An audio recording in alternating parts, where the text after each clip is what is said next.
নড়াইলের লোহাগাড়া উপজেলা কাশীপুর ইউনিয়নের বোর্ড অফিসের সামনে সরকারি জমি থেকে প্রায় 4 লক্ষ টাকার গাছ বিক্রির অভিযোগ উঠেছে একই এলাকার আমানত খানের বিরুদ্ধে।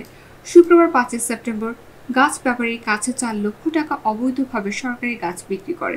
এমন ঘটনা এলাকায় চাঞ্চল্যের সৃষ্টি হয়েছে। এলাকাবাসী দ্রুত প্রশাসনিক পদক্ষেপ নেওয়ার অনুরোধ করছেন।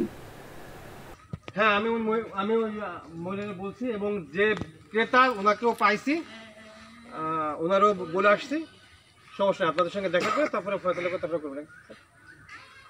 আচ্ছা, ওকে। তাহলে গাছ তাহলে আপনি আপাতত কাটতেছেন না, আপনার এটা কাগজপাতি নিয়ে যায় সব ঠিকঠাক হওয়ার পরে তারপরে আপনারা। আচ্ছা, ওনারা ফয়সালা না দেওয়া পর্যন্ত আমি আসবো না। তো আমার যে সময় বলবে যে ফয়সালা হয়ে গেছে আমরা পাইছি তখন আসবো, তার আগে আর আমি আসবো না। তো আচ্ছা, মোট কত টাকার গাছ কিনছেন? 1.5 লাখ টাকা।